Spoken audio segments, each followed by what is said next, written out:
네, 그럼 시작을 하도록 하겠습니다. 네. 그 AI 얘기는 뭐 너무나 많이 들으셨겠죠. 그 몇 년 전에 뭐 알파고 나온 다음에 이제는 그런 얘기들이 그 더 이상 IT 업계의 용어가 아니라 일반인들도 다들 알고 있는 게 이제 AI고 인공지능이고 뭐 심지어는 9시 뉴스에서도 뭐 인공지능 얘기가 막 나올 정도로 굉장히 각광을 많이 받고 있습니다. 인기가 많아졌고 최근에 실제로 뭐 저도 집에서 뭐 그 헤이카카오라고 하는 그 특정 사의 뭐 음성 스피커도 사용을 하고 있고 뭐 그 은행 같은 경우는 최근에 뭐 챗봇, 뭐 번역, 뭐 이미지나 뭐 동장인식 이런 서비스를 실제로 많이 적용이 되고 있습니다. 근데 이게 실제로 원래 이렇게 기술이 좋았던 게 아니라 옛날에는 많은 그 요인들 때문에 실제로 상용화가 된다거나 그 인기가 급속도로 좋아졌다가 갑자기 좀 사양계, 잘 인기가 없는 시절, 이런 시절도 몇 번씩 겪었었습니다. 근데 최근에 이렇게 인기가 다시 좋아지고 이런 게 이제 예전에 알파고 나온 이후에 가장 관심이 좀 커졌죠. 그런데 인공지능이 이렇게 대중화가 될 수 있었던 이유를 여러 가지 얘기를 쓸 수 있는데, 첫째로 보시는 것처럼 여기 뭐 네, 여기 2000년대로 보이시는 것처럼 옛날부터 이렇게 쭉 IT가 발전을 하면서 예전엔 주로 이렇게 하드웨어 위주였습니다.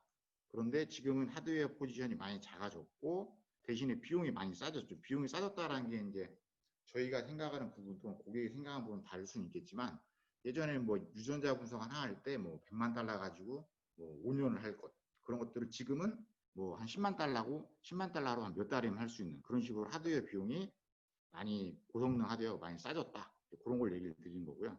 두 번째로는 소프트웨어입니다. 예전에는 대부분 다 상용 소프트웨어였고 돈을 주고 사서 쓰는 것들이 최근에 오픈소스 같은 것들로 해서 굉장히 그 대중들이 쉽게 접근하고 사용할 수 있게끔 되어졌죠. 근데 그 중에서 가장 중요한 게 세 번째는 데이터입니다. 데이터가 예전에 이게 좀 급수적으로 굉장히 커졌는데 이렇게 커진 이유가 우리가 만들어내는 디지털 데이터, 뭐 컴퓨터가 노트북, 뭐 랩탑, 뭐 전화기, 태블릿 이런 디지털 데이터들이 굉장히 많이 발전하고 있고 사실 인터넷 뱅킹을 요새 PC로 하시는 분은 거의 아마 없으실 거예요. 다 전화기로 하실 거고 이런 디지털 데이터들이 굉장히 폭증을 하고 있다. 그래서 그 기반을 그거를 통해서 그 데이터를 통해서 결국은 어떤 인공지능이라는 프로그램이 어떤 특정한 분야에 대해서 지식을 갖게 만들고 거기에서 어떤 인사이트를 얻어낼 수 있는 이제 그런 단계가 되었기 때문에 그 하드웨어와 소프트웨어 발전뿐만이 아니라 이 드러나는 데이터 이 부분이 가장 중요하다라고 얘기를 드릴 수 있을 것 같고요. 그래서 그 인공지능 분야에서 가장 집중적으로 보아야 될 부분은 여러 가지가 있겠지만 그중에 데이터를 가장 좀 손쉽게 관리할 수 있는 방법이 제일 중요하다라는 걸 얘기를 드릴 수 있겠습니다.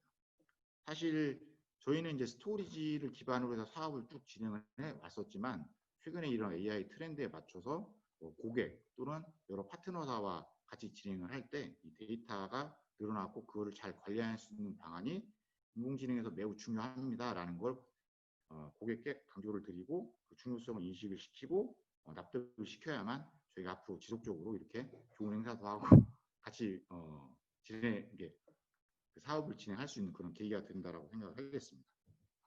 그래서 이게 사실 이 차트는 이게 저희 같은 좀 엔지니어 같은 전문가들이 아니라 일반인들을 위해서 좀 설명을 하게 만든 차트인데요.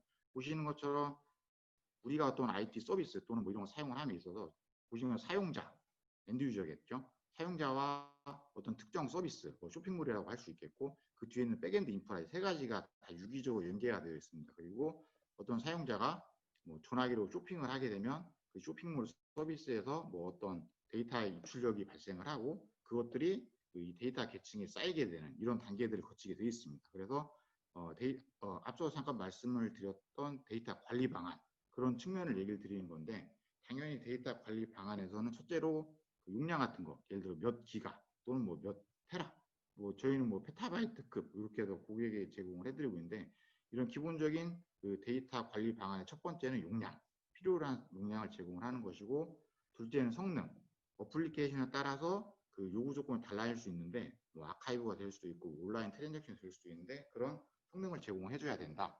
그리고 세 번째로는 데이터 보호. 데이터를 쌓긴 쌓았는데 이것들이 손실이 없게 또는 이런 걸 잘 보호할 수 있게끔 데이터 보호 방안을 제공을 해야 한다. 세 가지가 되겠고요. 세 가지는 저희가 항상 여지껏 봐왔던 고객과 얘기했던 익숙한 내용들이고요.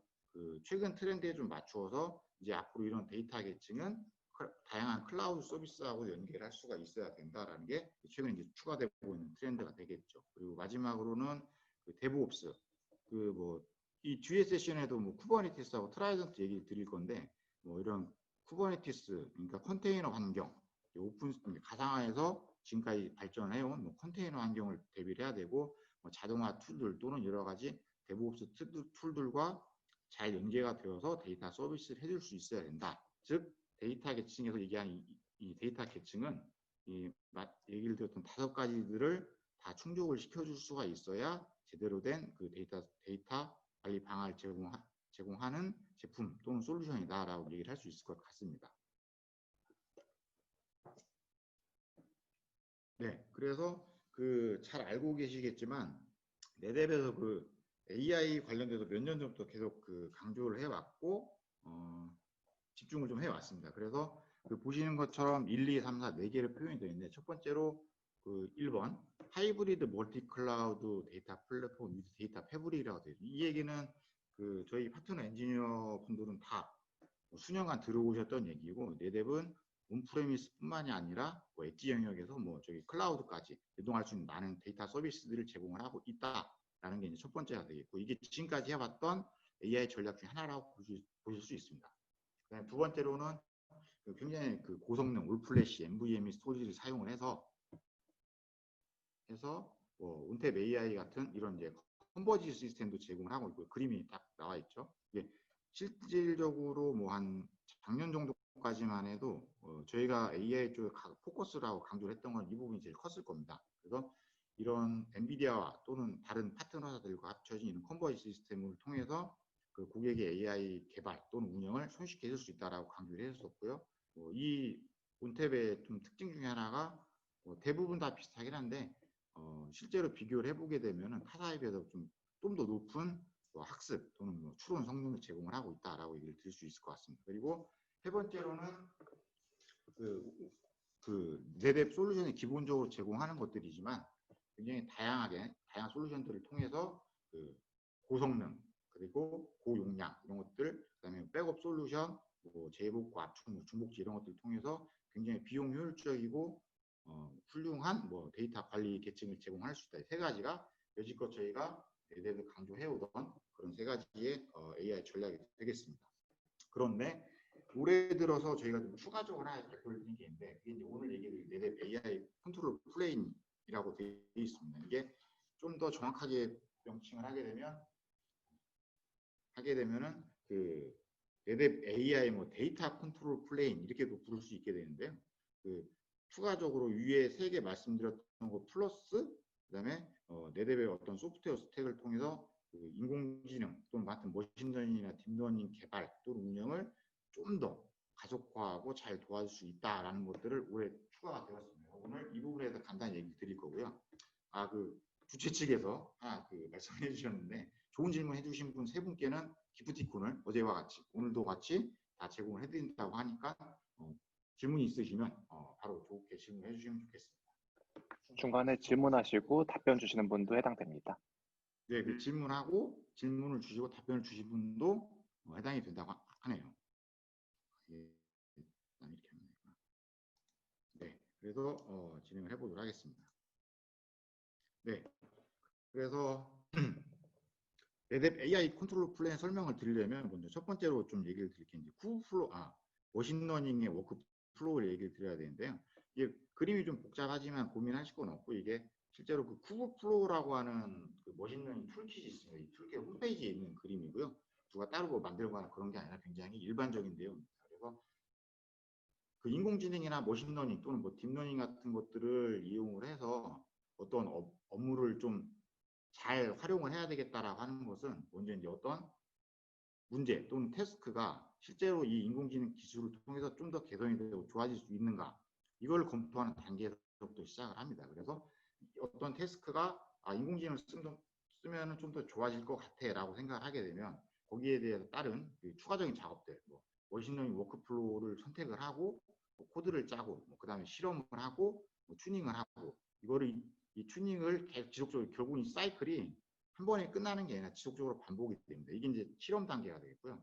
둘째는 운영 단계가 있는데 운영 단계도 똑같이 마찬가지로 이 실험 단계에서 운영 단계에 쓸 수 있을 만큼의 그 고품질의 이제 모델을 만들었다면 그 운영 단계에 적용을 하고 그 데이터를 실제로 가져다가 서비스를 하게 됩니다. 그런데 이 서비스를 진행을 함에 있어서도 계속 지속적인 튜닝과 트레이닝이 반복이 된다는 거죠. 결국은 운영이 됐건 실험이 되었건 어떤 뭐 코드 또는 프레임워크 또는 데이터를 가지고서 한번 딱 개발을 끝냈을 때 이게 최종 버전이 아니라는 겁니다. 결국은 그 전문 용어로 STO인가 뭐 스테이트 오브 아트 쉽게 말하면은 그 최고 레벨의 수준이 될 때까지 이 단계들을 무한히 사이클을 반복을 한다는 거죠. 왜냐하면은 뭐 쇼핑을 했는데 어떤 사람이 그 어떤 제품을 좀 선호를 해요. 그리고 그 사람의 어떤 추천 모델을 이렇게 그 사람의 상품 추천 모델을 만들어 적용을 사용을 했는데 이 사람이 어느 날 갑자기 나 이제 이 회사 제품이 싫어졌어. 나 이제 저 회사 제품이 좋아라고 생각할 수 있는 거 그런 걸 예측을 하려면 다시 데이터를 기반으로 해서 학습을 다시 진행해야 된다는 거죠. 결국은 그 이런 머신러닝 또 인공지능 어플리케이션들은 이런 꾸준한 반복을 통해서 지속적으로 진행이 된다. 그걸 얘기를 드리는 거고요. 그래서 이런 것들을 원활하게 쉽게 할 수 있어야 뭐 개발, 학습 또는 운영을 쉽게 운영을 하려면은 반복적인 작업들을 좀 단순화하고 효율적으로 쓸 수가 있어야 좀 더 인공지능 어플을 잘 활용할 수 있게 된다. 그 얘기를 드리는 겁니다. 내용이 좀 저도 설명하는데 참 어려움이 있습니다. 이게. 그래서 이런 배경을 가지고서 인공지능 환경에 있어서 어떻게 데이터를 관리해야 되느냐 그거에 대해서 4가지 정도로 이제 도전 과제 이렇게 축약을 해봤는데 첫 번째가 이제 개발 및 데이터 워크스페이스입니다. 결국은 저희가 얘기하는 뭐 데이터 엔지니어, 데이터 사이언티스트 개발자들이 어떤 이런 것 학습을 하고 코드를 만들고 그 모델을 만들고 데이터를 가지고 학습을 했을 때 거기에 필요한 데이터 스페이스 그러니까 데이터 또는 개발 공간을 굉장히 손쉽게 활용할 수 있어야 된다 이런 얘기가 되겠습니다. 둘째로는 데이터가 새로운 소스 코드다라고 되어 있는데 이 얘기는 예전에 개발하게 된 소스 코드만 개발을 하고 그거를 뭐 백업을 하고 활용을 하고 변경도 많이 적었는데 실제로 이런 인공지능 어플리케이션들은 소스 코드만 변경이 되는 게 아니라 그 데이터도 수시로 변경된다고 말씀을 드렸듯이 데이터도 변경이 되고 소스 코드도 변경이 되고 그 어플리케이션 개발할 때 사용했던 프레임워크 또는 모델들이 지속적으로 바뀌게 되어 있습니다. 그래서 이런 것들을 원활하게 관리를 하고 추적을 할 수 있어야 된다. 그게 이제 이 두 번째 얘기를 드리는 거고요. 세 번째는 사실상 이런 개발, 뭐 인공지능뿐만이 아니라 모든 어플리케이션 개발을 한 사람이 하는 게 아니기 때문에 뭐 여러 개의 팀이 뭐 여러 개의 사이트에서 그 다 함께 활용을 한다라는 것이죠. 그래서 이런 것들을 그 여러 팀이나 여러 개의 사이트에서 원활하게 서로 협업을 할 수 있게끔 만들어 주어야 된다. 이게 이제 세 번째 도전 과제가 되겠습니다. 그리고 마지막 4번째로는 다양한 이종 데이터 소스를 얘기를 드리고 있는데요. 죄송합니다. 얘기를 드리고 있는데 그 인공지능 어플리케이션을 개발 위해서 쓰는 데이터가 뭐 엣지에 있을지 뭐 데이터 센터에 있을지 클라우드에 있을지는 아무도 모릅니다. 그리고 그 데이터가 센 환경에 있을지 나스에 있을지 오브젝트에 있을지도 모르거든요. 근데 굉장히 이런 다양한 데이터들을 개발자가 데이터 사이언티스트가 원활하게 쓸 수 있게끔 만들어줘야 된다. 이런 얘기가 되겠습니다. 그래서 이런 총 4가지의 도전 과제를 어떻게 해결해 줄 수 있느냐 그리고 특히나 내대배 고객 뭐 타사의 고객도 마찬가지긴 하지만 내대배 고객들 이런 어려움들을 어떻게 해결할 수 있을 것인가 거기에 대해서 만들어진 게 이제 바로 내대배 AI 컨트롤 플레인이라고 얘기 드릴 수 있겠고요. 그 제목에서 보시는 것처럼 풀스택 AI 데이터 서비스 및 관리라고 되어 있습니다. 그래서 앞서서 말씀드렸던 4가지 정도의 도전 과제를 첫 번째 그 온디맨드 데이터 및 워크스페이스 쉽게 말하면 개발자의 개발 공간 그다음에 데이터들을 필요하면 필요할 때 언제든 즉시 제공을 해주고 회수해서 다시 재활용하고 이런 것들을 해줄 수 있게 되었다.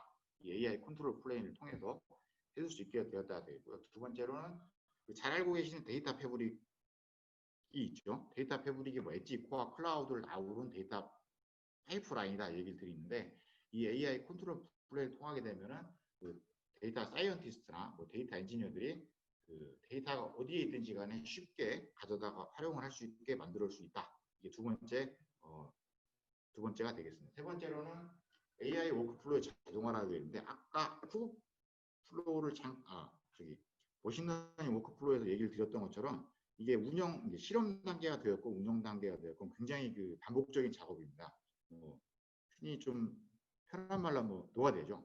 개발자들이 그 뉴스상에서는 저 데이터 사이언티스트, 엔지니어들이 굉장히 고급 직업인 것처럼 표현이 됩니다. 물론 고급 인재들은 맞는데 실제로 하는 일 중에 많은 대부분의 일들이 데이터를 수집이 된 데이터를 뭐 정제하고 정형화하고 이런 노가다 작업들을 굉장히 많이 한다는 거죠. 그리고 그거를 개발을 하고 학습을 하고 운영하는 단계까지 굉장히 많은 그 수작업들이 필요하게 됩니다. 그래서 그런 것들을 자동화할 수 있게끔 해주는 게 AI 컨트롤 플레이다. 그리고 마지막으로는 그 개발자들은 통상적으로 운영팀하고 메일 또는 구두를 통해서 뭐 이걸 달라 저걸 달라 막 요청을 하고 왔다 갔다 하는 부분들을 좀 더 원활하게 개발자가 직접 모든 것들을 관리할 수 있게끔 코드 기반으로 관리를 할 수 있게끔 만들어줘서 좀 더 빠른 개발과 운영을 할 수 있게끔 만들어줍니다. 이런 네 가지를 네이버의 AI 컨트롤 플레이 제공을 해줄 수 있다라는 걸 얘기를 드릴 수 있겠습니다. 네. 그래서 그 이야기를 진행하기 전에 이제 쿠브플로어라는 걸 잠깐 얘기를 드려야 되는데요. 그 쿠브플로어라는 게 이제 이름만 좀 알아주셔도 되고요. 쿠브플로어라는 게 그 앞서서 얘기 드린 뭐 데이터 엔지니어, 데이터 사이언티스트들이 가장 많이 사용을 하고 있는 머신러닝 툴킷입니다. 제목에 딱 우리 홈페이지에서 따온 거고요. 머신러닝 툴킷 for 쿠버네티스라고 부르고 있고요. 쉽게 말하면 쿠버네티스를 활용을 해서 머신러닝 어플리케이션 개발을 굉장히 쉽게 도와주는 자동화된 툴킷이다라고 얘기를 드릴 수 있겠고요. 첫 번째로 얘기를 드릴 게 네, 결국은 아까 그 머신러닝 워크플로우에서 보셨던 그 반복적인 작업들을 단순화해주고 모듈화해주고 재사용을 할 수 있게 해주는 게 이런 쿠브플로우라는 툴이 되겠고요. 이 쿠브플로우라는 툴은 보신 것처럼 처음에는 이거부터 얘기할게요. 노트북 서버라는 게 있습니다. 저희 노트북 서버라는 게 그 주피터 노트북이라고 하는 그 데이터 사이언티스트 개발 툴이 있습니다. 웹 기반의 개발 툴이 있는데 이 웹 기반의 개발 툴을 이 쿠브플로우를 통해서 그 타이핑 몇 번만으로 쉽게 프로비저닝 해주는 이런 기능을 가지고 있고요. 두 번째로는 파이프라인이라고 해서 그 머신러닝 작업 단계들 아까 워크플로우에서 쭉 보셨던 여러 가지 그 반복적인 작업 단계들을 각각을 모듈화 해주고 얘들을 쭉 이어서 자동화 알아서 수행을 할 수 있게끔 해주는 그런 툴이 파이프라인 툴이 되겠습니다. 그리고 이 파이프라인 툴은 자동화뿐만이 아니라 다른 사람하고 공유해서 재사용할 수 있게 해주는 그런 기능을 가지고 있고요. 그 다음에 카티브라고 한 툴이 있는데 이건 좀 어려운 얘기긴 하지만 그 머신러닝을 활용을 할 때 그 하이퍼 파라미터 뭐 이런 얘기들이 나옵니다. 근데 그런 것들을 좀 최적화, 모델의 선택이나 하이퍼 파라미터 이런 것들 튜닝해 주는 걸 좀 자동화해 주는 그런 툴이 되겠습니다. 결국은 쿠브플로우는 어떤 하나의 툴이 아니라 이런 여러 가지 오픈소스 툴을 묶어서 인공지능 개발자가 좀 더 자기의 개발 작업을 손쉽게 할 수 있게끔 도와주는 그런 툴이다라고 생각을 해주시면 될 것 같습니다. 네, 그래서 위에서 말씀드렸던 그 AI 개발의 도전 과제 4개를 말씀드렸고 네데베 AI 컨트롤 플레인이 어떻게 그걸 해줄 수 있다. 그것도 4가지 정도 요약을 드렸습니다. 그래서 각각의 항목에 대해서 이제 어떤 부분이 좋은 것인가에 대해서 좀 하나씩 자세히 얘기를 좀 드려보도록 하겠습니다. 그 여기 잘 보신 주피터 노트북이라는 게 있는데 이게 그 웹 기반의 이제 개발 툴입니다. 이 개발 툴인데 그 백엔드로 지원하는 개발 툴들이 개발 언어들이 뭐 파이썬도 될 수 있고 뭐 R도 될 수 있고 여러 가지 개발 어플리케이션이 있지만 최근에 파이썬을 많이 사용하고 있고요. 그래서 일반적으로 AI 개발을 위해서 어떤 개발 공간과 데이터를 연동을 하려면 지금 그림에서 보시는 것처럼 데이터 사이언티스트가 CI라로 그 주피터 노트북 서버를 하나 프로비저닝 합니다. 근데 이게 그 자세하게 못 보여드리지만 저걸 하나 프로비전을 하기 위해서는 좀 CLI로 여러 번의 그 매뉴얼 작업이 들어가요. 그래서 짧게는 몇 분, 좀 오래 걸리면 한 1시간가량 건드려서 노트북 서버를 하나 프로비전을 해야 됩니다. 그리고 둘째로는 여기서 개발해야 되는 실제 데이터를 연결을 해야 되는데 이 연결 작업이 만약에 클라우드에 있거나 온프레미스 있다 하더라도 그거를 저 개발 공간으로 프로비저닝 해주는 거. 이거는 진짜 몇 시간에서 뭐 테라바이트 단위라면 뭐 몇 달이 걸릴 수 있습니다. 그럼에도 불구하고 그렇게 프로비저닝하는 개발 환경이 좀 추가적으로 얘기를 드리면 뭐 데이터의 보호, 앞서서 얘기는 엔터프라이즈 데이터 관리 방안이라고 얘기 드렸었는데 거기서 제공하고 있는 용량 또는 성능 또는 클라우드 연계성, 뭐 데브옵스 연계성, 백업 이런 것들을 다 제공을 해주지 못한다는 거죠. 결국 열심히 만들어낸 개발 환경이 그냥 단순하게 그냥 개발만 할 수 있는 그런 환경이 된다는 겁니다. 그거를 얘들의 AI 컨트롤 플레인을 통하면 어떻게 해줄 수 있느냐가 얘기를 드릴 수 있을 것 같고요. 앞서서 잠깐 얘기한 그 쿠브플로우 웹 UI거든요. 이게 쿠브플로우에서 사용하는 웹 인터페이스고 이게 결국은 그 크롬이나 뭐 웹브라우저 적용하면 이게 나오게 돼 있고 여기서 얘기되는 이 쿠브플로우 UI를 통해서 이 주피터 노트북을 프로비저닝을 하는데 그 이름하고 뭐 볼륨 이름 정도는 몇 개만 적어주면 이렇게 보시는 것처럼 필요로 하는 워크스페이스의 개수 이런 것들 순식간에 몇 분 안에 몇십 개를 프로비전 할 수 있게 되고 그 다음에 그 필요로 하는 개발에 필요한 워크스페이스 개발 공간이죠. 그것과 데이터셋 그 인공지능 개발을 위한 필요한 데이터셋들을 즉시 붙여가지고서 바로 프로비전 해줄 수 있게 됩니다. 그래서 이런 과정들을 손쉽게 해줄 수 있다는 거고 이런 과정들을 할 수 있는 가장 큰 요인 중에 하나가 보시면 트라이던트입니다. 결국은 쿠브플로우라는 것이 쿠버네티스를 백엔드로 해서 이런 주피터 노트로 사용하는 환경이고 네뎁에 그 트라이던트가 있기 때문에 이런 개발 환경 프로비전 할 때 그 데이터가 엣지에 있건 데이터 센터에 있건 클라우드에 있건 네뎁의 트라이던트를 통해서 쿠브플로우가 요청한 워크스페이스 공간과 데이터셋 공간을 즉시 트라이던을 통해 제공을 해준다가 되겠습니다. 그래서 굉장히 이제 기본적으로 이런 온디맨드 워크스페이스 프로비저닝을 쿠버네티스에 해줄 수 있게 쿠버네티스와 그다음에 쿠브플로우, 그다음에 네뎁의 데이터 솔루션들을 통해서 즉시 제공해줄 수 있는 게 바로 이런 그 AI 워크스페이스의 온디맨드 프로비저닝이다라고 얘기를 드릴 수 있을 것 같습니다. 이게 첫 번째가 되겠고요. 두 번째는 그 AI 워크플로우의 자동화인데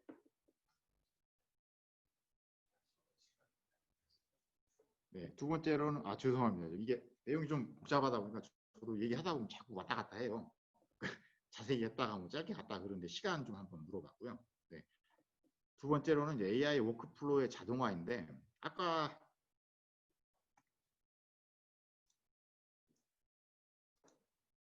요 차트에서 보셨던 것처럼 이 작업들이 계속 반복이 되는 거예요. 빙글빙글 돌아가요. 이렇게 돌아갔을 때 저것들을 매번 할 때마다 뭐 필요한 데이터셋을 붙여주고 막 이런 것들 굉장히 반복적인 작업이 되는 거죠. 그래서 이 보시는 것처럼 제가 아까 쿠브플로에서 이제 그 노트북 서버 얘기 드렸고 파이프라인 얘기 드렸는데 이 파이프라인도 결국은 일반 용어긴 하지만 이 파이프라인이라는 오픈 소스가 따로 있습니다. 그걸 이제 쿠브플로에 결합을 한 거고요. 쿠브플로우 파이프라인이라는 것은 보시면 좀 그냥 읽어보자면 컨테이너를 기반으로 확장 가능한 재사용 가능한 머신러닝 워크플로우의 구축과 배포를 위한 플랫폼. 말이 좀 어려운데 이 그림에서 그냥 보시면 아실 수 있을 거예요. 이렇게 이미지넷 트레이닝을 하나 하는데 뭐 볼륨을 하나 준비를 하고 그 다음에 데이터셋 스냅샷을 뜨고 뭐 모델을 학습을 하고 학습이 된 모델이 잘 완료가 되면 그 모델을 저장을 하고 그 모델을 복제를 떠주고 이런 단계들 이런 전반적인 작업들이 결국은 하나 파이프라인을 보시면 됩니다. 아까 그 머신러닝 워크플로우 여러 개의 단계로 나눠져 있던 게 이런 식으로 각각 하나의 태스크로 모듈화가 되고 이 모듈화된 것들을 각각 잘게 쪼개서 얘들 하나로 엮어서 쭉 진행이 될 수 있게끔 만들어주는 걸 파이프라인이라고 생각을 하시면 됩니다. 그래서 어떤 학습을 하나 할 때 그 첫 번째로는 어떤 노트북 서버를 프로비저닝 한 다음에 그 데이터셋을 거기다 연결을 하고 그 다음에 어떤 모델과 선택된 모델 또는 프레임워크를 통해서 실제로 학습을 수행을 합니다. 그리고 나서 그 학습이 정상적으로 자기가 원하는 성능이 나왔으면 거기에 대한 그 결과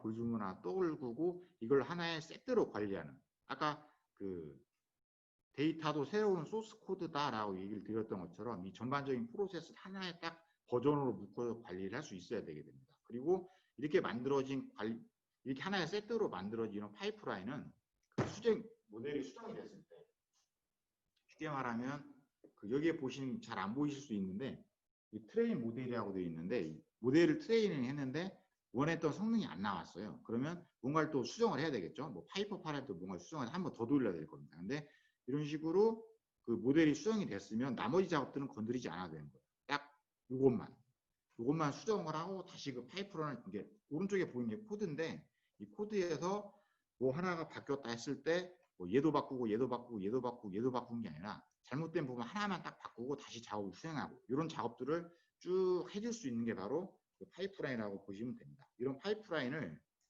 네대비 이제 어떻게 제공하느냐? 여기 보시는 것도 파이썬 SDK라고 되어 있는데 이런 코드를 작성을 할 때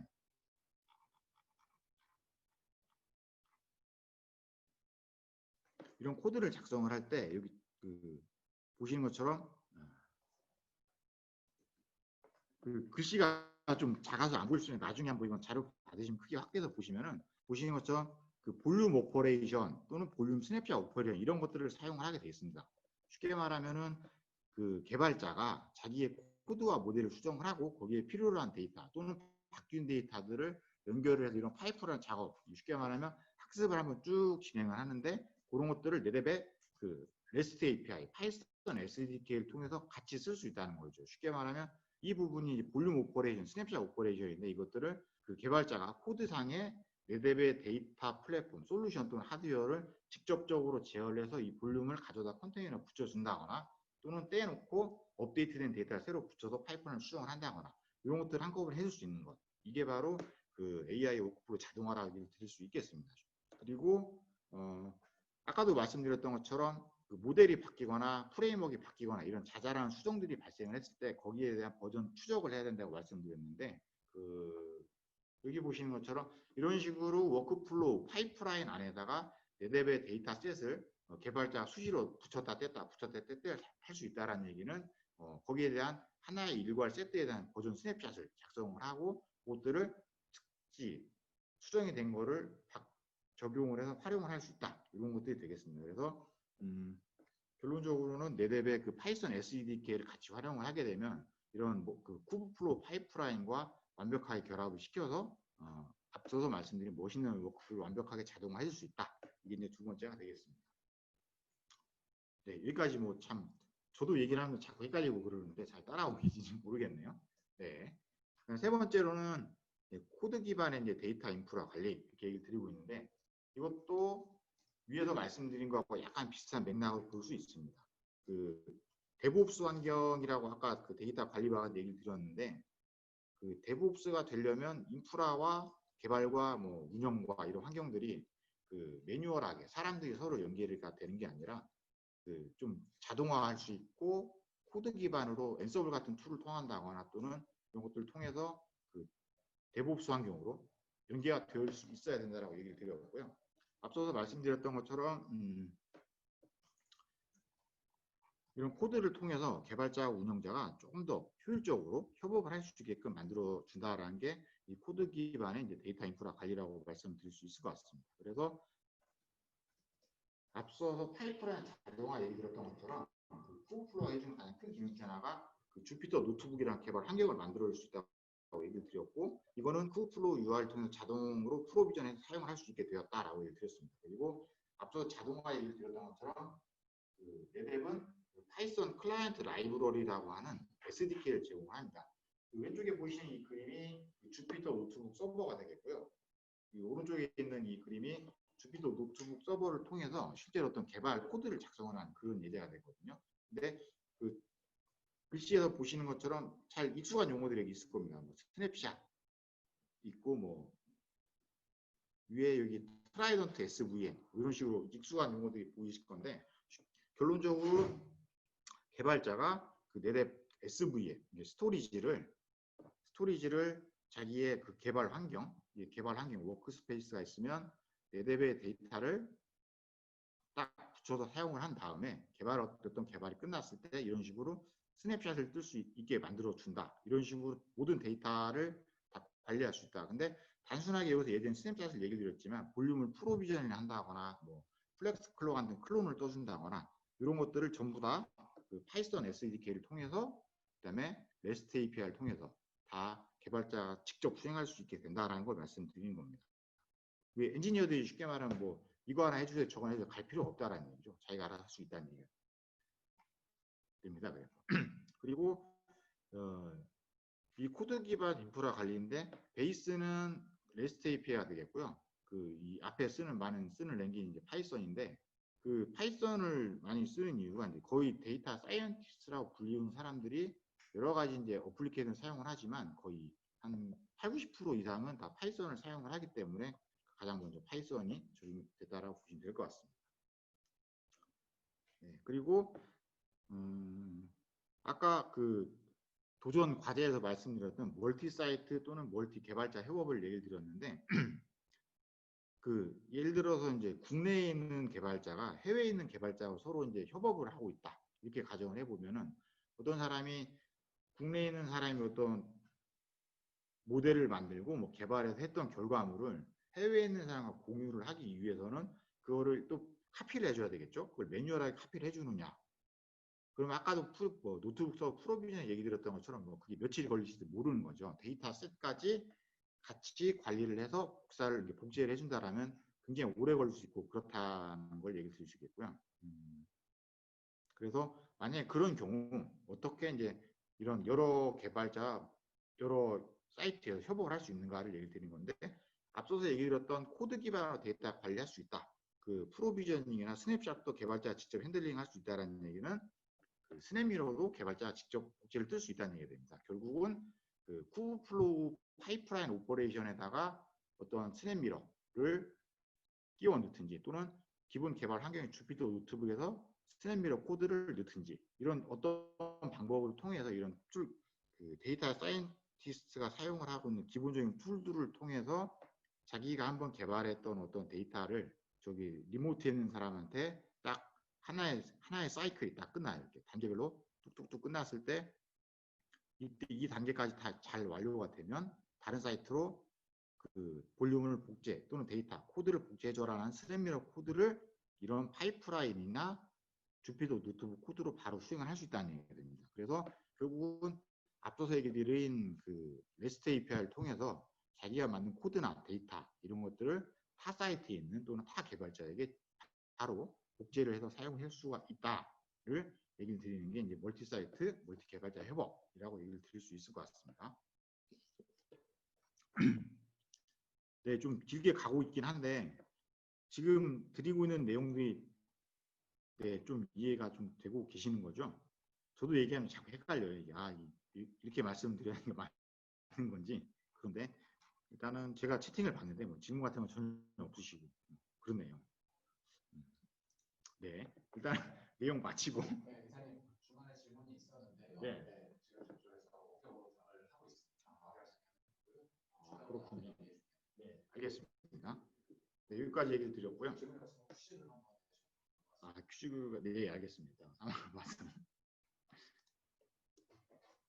네, 그리고 그 도전 과제에서 말씀드렸던 것 중에 하나가 그 다양한 이기종 데이터 소스라고 얘기를 드렸습니다. 쉽게 말하면 그 어플리케이션 개발을 위한 데이터들이 아까도 말씀드린 것처럼 뭐 나스에 있을 수도 있고 센에 있을 수도 있고 뭐 오브젝트 스토리에 있을 수도 있고 그렇습니다. 근데 그것들을 사실 개발을 하고 학습을 하기 위해서는 그 데이터 세트를 한꺼번에 개발자 액세스를 할 수 있어야 되는데 그거를 사실상 쉽지는 않죠. 하나의 개발 환경을 가지고 이 모든 데이터를 다 접근을 한다라는 게 어렵다라는 거죠. 그게 그래서 어플리케이션을 개발을 하고 활용을 함에 있어서 굉장히 큰 지연 시간을 초래할 수 있다.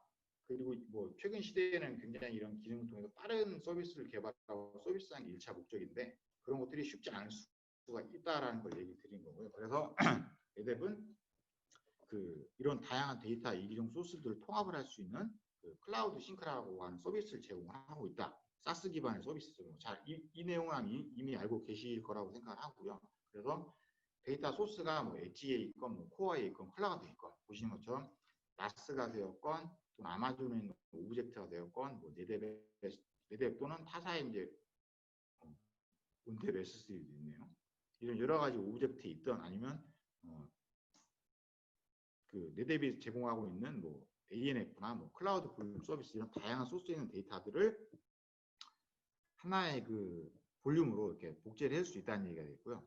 그 앞서서 얘기 드렸던 것처럼 이런 복제나 오케스트레이션 자체를 보시면 쿠버플로우나 주피터 같은 이런 기본적인 표준 툴킷 통해서 할 수 있다는 겁니다. 쉽게 말하면은 그 쿠버플로우 파이프라인이나 주피터 노트북 안에 있는 코드에서 이런 클라우드 싱크 서비스를 호출할 수 있다는 얘기입니다. 예를 들어서 어떤 개발자가 쿠버플로우 파이프라인에 그 AWS의 EFS에 있는 데이터를 활용을 해가지고 개발하고 썼을 때 누군가에게 뭔가를 공유를 해주고 싶으면 자기의 파이프라인 코드에다 마지막에 클라우드 싱크 서비스를 호출하게끔 만듭니다. 그래서 자기가 만들었던 이 데이터를 그 다 학습이 끝나고 트레이닝이 끝났을 때 학습이 끝나고 어느 정도 이제 성능이 나왔을 때 이 사람에게 복제를 해주라는 코드 클라우드 싱크를 호출하는 코드를 이런 툴들에다가 넣을 수 있다는 얘기죠. 그래서 즉시 공유가 가능하고 멀티사이트 간도 공유가 가능하다 얘기를 드릴 수 있을 것 같습니다. 그래서 결론적으로 지금까지 보셨던 모든 기능들, 뭐 기능이라고 하긴 애매하겠지만 여기 온디맨드 워크스페이스 프로비저닝 여기부터 시작을 해서 워크플로우의 자동화, 그다음에 코드 기반 데이터 관리, 멀티사이트 협업, 그리고 다양한 데이터 소스의 통합 이런 5가지 정도의 그 기능들을 그 개발자가 그 자기가 표준적으로 굉장히 익숙하게 사용하고 있던 툴들 말씀드렸던 쿠버플로우나 주피터 노트북 같은 툴들을 통해서 이러한 모든 기능들을 다 제어할 수 있게 되기 때문에 결론적으로 굉장히 빠른 AI 어플리케이션 개발을 하고 운영을 하는데 그거를 좀 더 가속화해줄 수 있다. 이게 결국은 최종적인 네뎁의 제공하는 AI 컨트롤 플레인이다라고 얘기를 드릴 수 있을 것 같습니다. 그래서 결론적으로 이런 앞서서 얘기했던 다양한 기능들, 그 도전과제에 따른 다양한 해결책들을 통해서 궁극적으로 AI 애저 서비스를 실현할 수 있다라는 게 이제 저희 네뎁이 이야기 드리고 있는 최종적인 네뎁의 AI 컨트롤 플레이다 얘기를 드릴 수 있을 것 같아요. 그래서 한 장으로 좀 표현이 되어 있는데 온탭 AI가 되었건 또는 온탭 셀렉트나 이런 엣지 환경이 되었건 또는 그 데이터 클라우드에 있건 네뎁의 AI 컨트롤 플레이, 뭐 트라이던트나 파이썬 SDK 이런 것들을 통해서 그 어떤 GPU 서버는 뭐 대부분 엔비디아가 될 수 있겠지만 어떤 컴퓨팅 또는 어떤 프레임워크, 이건 텐서플로우고 이건 파이토치거든요. 이런 그 AI 프레임워크 또는 어떤 모델 이런 것들하고 상관없이 언제 어느 때건 필요한 워크스페이스들을 굉장히 다양하게 여러 노드, 여러 사람에게 공유를 한 번에 프로비전을 할 수 있고 또 이런 데이터를 서로 이렇게 엣지부터 클라우드까지 연결할 수 있는 이런 기능들을 네뎁에 AI 컨트롤 플레인으로 제공을 해줄 수 있습니다. 결국은 최종적인 목표이고 이거를 한마디로 요약드리면 AI 애저 서비스를 실제적으로 타사와는 다르게 실현을 시켜드릴 수 있습니다. 이게 최종적인 그림이 되겠습니다. 네, 여기까지 이제 얘기를 좀 종합적으로 얘기를 드렸고요. 그래서 이제 이런 AI 컨트롤 플레인을 어떻게 이제 실제로 사용을 하느냐. 아마 이제 여기 계신 엔지니어 분들이 야 그래서 뭐 어쩌라고 저걸 우리가 뭐 어떻게 하라는 거지? 라고 고민할 수 있어요. 이거는 근데 실제로 엔지니어분들이 뭘 구축을 해준다거나 그럴 필요는 없으세요. 뭐 이거를 뭐 설치를 해준다 또는 뭘 하신다 뭐 그런 얘기들은 아니고요.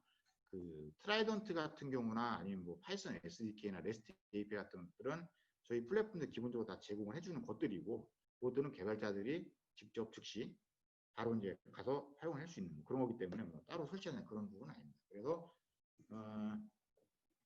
첫 번째 이런 것들을 어떻게 이제 활용할 수 있겠느냐 이들인 게 이제 지금 보시는 건 이제 그 DIY 이게 이제 알아서 한다는 거, 개발자 알아서 한다는 겁니다. 그 인프라 같은 경우는 뭐 엔서브를 통해서 배포를 하고 네뎁 뭐 이거 데이터 패브릭은 뭐 저희가 제공해드린 서비스이고 그 이후에 제공이 되는 뭐 트라이던트나 뭐 쿠버네티스, 쿠버플로 이건 이미 고객이 가지고 있는 개발 환경이기 때문에 이런 것들을 사용을 함에 있어서 여기다가 딱 저희 네뎁에 제공한 트라이던트와 데이터 패브릭 그리고 이 안에 이제 아까 얘기드렸던 뭐 레스트까지 활용해서 이 정도의 스택을 제공하면 그게 네뎁의 AI 컨트롤 플레인이다 얘기를 드릴 수 있겠고 이 DIY는 말 그대로 이제 다 매뉴얼리하게 다 구성을 하는 거가 되겠죠. 숫작업으로. 그리고 추가적으로 얘기를 드릴 수 있는 게 이제 자동화된 이제 엔비디아 이제 AI이기 때문에 엔비디아하고 만약에 협업을 하게 된다. 그런 경우에 엔비디아 같은 경우도 이런 전체적인 환경을 다 DIY로 꾸민다거나 고객 또는 뭐 파트너가 하는 게 어렵다는 걸 알고 있기 때문에 그 디봅스라는 툴을 내놨습니다. 이 디봅스가 결국은 그 오픈 소스로 배포가 되고 있는 것이고 이런 전체적인 모든 단계를 한 번에 해결할 수 있게끔 GitHub에서 그냥 코드 다운로드 받고 자기가 가지고 있는 환경을 변수들만 잘 입력을 해주면 이 모든 단계를 다 자동화해 주는 툴이 그 디봅스가 되겠습니다. 그리고 여기 보시는 것처럼 쿠버네티스를 디플로이하고 그 위에다가 이제 트라이던트 얹어주는 것까지 이런 것까지 다 자동화가 되어 있기 때문에 굉장히 손쉬운 툴kit이다라고 얘기를 드릴 수 있을 것 같고요. 네, 그래서 첫 번째가 DIY이고 두 번째가 뭐 엔비디아 사용을 한다면 디봅스 사용할 수 있고 이런 것도 있고 이제 세 번째로는 그 온탭 AI처럼 그냥 컨버지 시스템, 컨버지드 인프라를 그냥 제공을 하는 거죠. 아예 그냥 싹 풀스택으로 만들어진 제품을 고객에게 납품을 드리면 바로 보신 것처럼 특히나 온탭 AI 같은 경우가 이미 이런 쭉 얘기했던 AI 컨트롤 플레인 다 포함이 된 그런 환경이기 때문에 활용할 수가 있고 플렉스팟도 딱 소프트웨어겠죠. 뭐 트라이던트 또는 뭐 SDK 이런 거 빼고는 다 이미 자동화되어 있기 때문에 플러스 알파 조금의 노력만 가하면 똑같이 온탭 AI처럼 사용할 수 있다. 이런 걸 얘기 드리고요.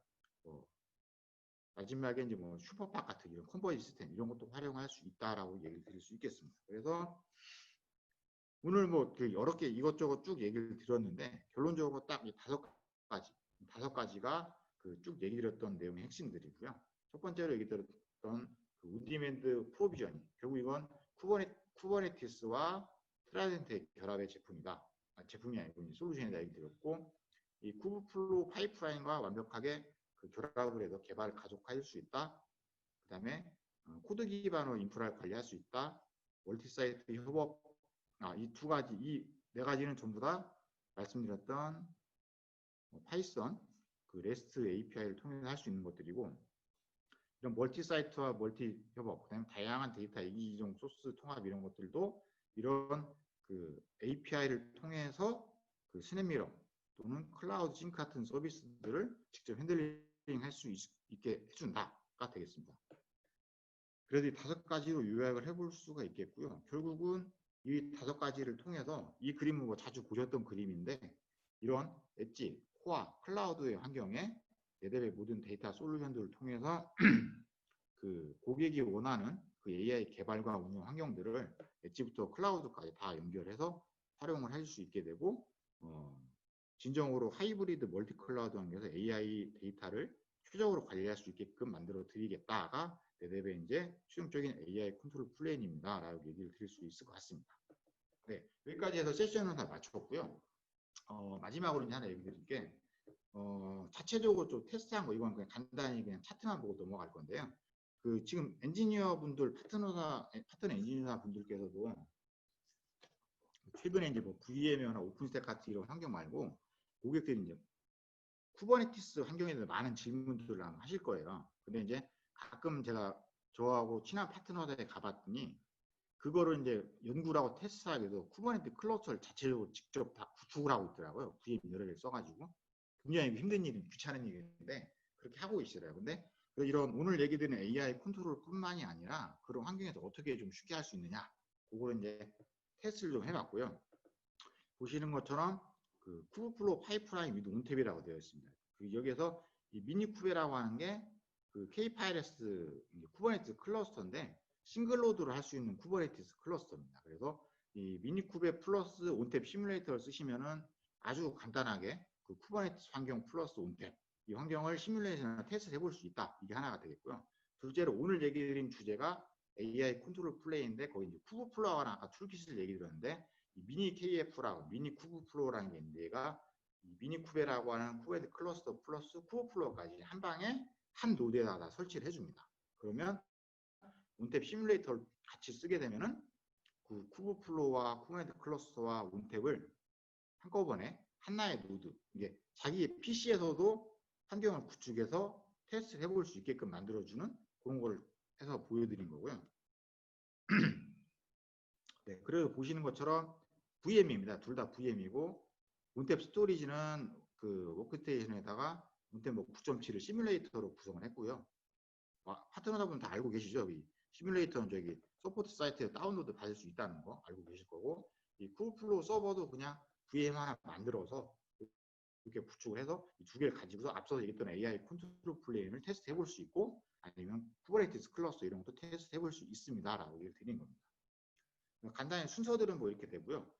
가상 머신 생성을 하고, 패키지 설치하고, 이건 뭐 미니 쿱에 구성하는 뭐 그 수순인데, 그냥 이것도 엔지니어를 보시면 그냥 따라 하실 수가 있을 거예요. 쭉쭉쭉 가면은 이런 식으로 미니 K 이게 하나 만들어집니다. 쉽게 말하면 쿠버네티스 클러스터 플러스 쿠브플로라고 하는 머신링 툴킷을 하나의 VM에다가 다 이렇게 구현을 해주게 되어 있습니다. 이렇게 하나 만들어진 환경이 되겠고요. 거기에다가 이제 여러분들이 해볼 수 있는 게 그 VM 환경에다가 딱 트라이언트 그냥 설치를 하세요. 트라이언트만 딱 설치를 해주시고, 그 다음에 그 설치된 트라이언트에다가 네뎁 온탭 시뮬레이터의 백엔드와 이제 백엔드를 붙여주시고, 이제 스토리지 클래스를 붙여서 온탭 시뮬레이터를 그 쿠버네티스 클러스터에 연결해주는 그런 작업을 이렇게 쉽게 할 수 있다는 걸 얘기 드리고요. 그런 식으로 구성을 하고 나면 이렇게 쭉 보시는 것처럼 쿠버네티스 클러스터 하나에다가 쿠버플로우까지 한꺼번에 구성을 해서 이렇게 올려주게 되어 있습니다.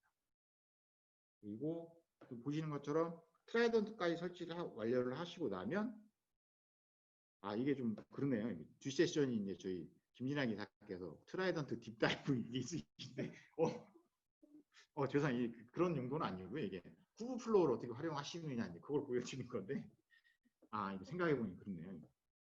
이거 파트너는 테스트를 쉽게 해볼 수 있도록 그냥 한 자료이긴 합니다만, 네, 그냥 간단히 넘어가도록 하겠습니다. 그래서 이렇게 그 트라이던트와 그 온탭 시뮬레이터가 백엔드로 구성되었다 볼 수 있고, 여기 보신 것처럼 백엔드 그리고 뭐 볼륨이 현재 없음을 확인할 수 있겠고, 그래서 다 끝나고 난 다음에 이제 그 만들어진 웹으로 액세스를 이렇게 하면은 쿠브플로우 메인 화면을 보실 수가 있으세요. 그래서 아까 제가 말씀드렸던 그 노트북, 주피터 노트북이라는 개발 환경을 만들 때 간단하게 뉴 서버를 클릭을 하고 이름을 하나 딱 적어줍니다. 쿠브플로우 파이프라인 테스트 이런 거 적어주고 그 볼륨을 연결해줍니다. 필요한 볼륨을 딱 적어주면은 되고요. 당연히 볼륨을 적는다는 얘기는 네뎁 장비가 백엔드로 붙어있기 때문에 그 네뎁 장비를 붙여가지고 할 수 있다는 얘기가 되겠죠. 그래서 그 프로비전이 되고 나면 URL이 뜨게 되고 그걸 링크를 클릭을 하시면 노트북을 클릭을 하시면 이런 화면이 뜹니다. 이런 화면이 뜨는 얘기는 이게 주피터 노트북 화면이 되겠고요. 이게 언타이틀드 아직 저장이 안 된 거고, 이거 코드는 그냥 간단하게 작성을 한 거고요. 잘 보시면은 그 어태치 뭐 파이프라인 해가지고 PVC 붙이는 방법이 있고, 여기서 보시는 것처럼 온탭 아까 만드는 백엔드에서 볼륨 하나 붙이는 거, 그 다음에 그 볼륨에다가 텍스트 파일을 만듭니다. 마운트된 볼륨 텍스트 파일을 만들고 그거를 탭 해가지고서 볼륨에 있는 콘텐츠를 한번 보게 되어 있습니다. 그리고 나서 마지막 단계가 이제 다 거기까지 끝나면 그 스냅샷 하나 떠라, 이런 코드를 간단하게 짠 거고요. 그래서 하고 나니까 이런 식으로 볼륨이 하나 만들어서 붙게 돼 있고, 그 아까 그 간단하게 코드 몇 줄 짠 게 이런 식으로 수행이 된 겁니다. 수행이 돼서 로그를 보면 뭐 볼륨이 만들어졌다를 확인할 수가 있고, 볼륨이 이렇게 마운트가 해당 컨테이너에 이렇게 노트북 서버에 마운트가 됐고, 이렇게 캣 해가지고 그 내용을 볼 수 있다. 그게 되겠고요. 보시는 것처럼 그 PVC 부천 파이프라인 그 파드에서 그 썼던 볼륨에 대한 정보를 볼 수가 있고요. 이런 식으로 그 볼륨 만들어진 거, 그 백엔드가 어디에 붙어 있고, 그 볼륨이 이제 어떤 백엔드에서 만들어지고 거기에 대한 정보들을 체크를 할 수가 있습니다. 네. 이것도 스토리지에서 이제 트라이던트로 본 건데요. 트라이던트 이렇게 만들어지고 확인이 가능하고요. 이건 스토리에 직접 로그인을 해서 그 온탭 커맨드로 확인해서 이렇게 자동적으로 프로비저닝이 돼서 노트북 서버에 프로비저닝이 돼서 붙었고, 그거를 내용을 볼 수 있었다. 그런 것들이 되겠습니다. 이런 식으로 네뎁이 AI 컨트롤 플레이 가장 손쉬운, 이것도 이제 실제로 보시면은 그 볼륨을 서버에다 마운트를 시켜가지고서 파일이 생겼는지 내용이 있는지 제대로 체크를 하는 거예요. 이 모든 작업들을 우리가 해주는 게 아니라 이런 식으로 쿠버플로우와 연동을 할 수 있다. 그 얘기를 말씀드리는 거고, 혹시 테스트해 볼 분은 안 계시겠지만 한 다음에 이제 환경을 지우는 방법, 이렇게 지우고 이렇게 순서들이 쭉 나열되어 있습니다. 네. 이렇게 해서 이제 쿠버네티스 또는 이제 이런 방금 오늘 얘기드린 네대베의 컨트롤 플레인을 직접 맛보고 싶으시면 이렇게 해볼 수 있다는 걸 얘기할 수 있을 것 같습니다. 네. 이상으로 해서 네, 내용은 다 끝났고요. 네, 조금 시간이 오버가 되긴 했는데, 네. 이상으로 마치도록 하고, 질문이 간단하게 있으시면 잠깐 받아보고 없으시면 종료를 하도록 하겠습니다.